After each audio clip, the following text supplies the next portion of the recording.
Now to the turmoil in the South American country of Peru and the Arizonans who are stuck there. Last week, Peru's president was impeached and arrested for allegations of corruption.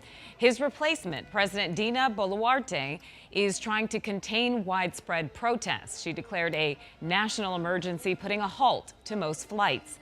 Good evening, everyone. Thanks so much for joining us for 12 News at 6. I'm Caribe Devine. I'm Jonathan McCall, in tonight for Mark. Team 12's Joe Data talked with an ASU professor who can't leave the country as many fear the violence will only get worse.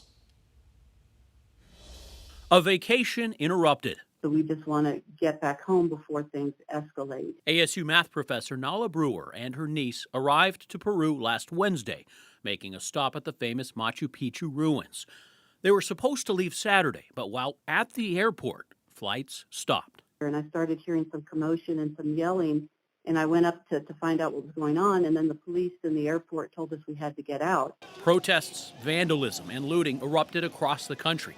Ousted President Pedro Castillo, a former schoolteacher, claims he's the victim of a coup. Prosecutors accuse him of corruption.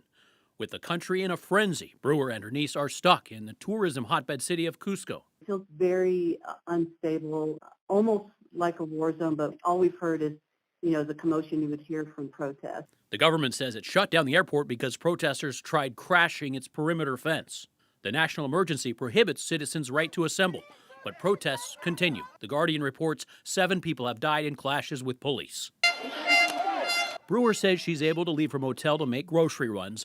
They have tickets to fly out Sunday, but it all depends on the stability of the country. A country in chaos.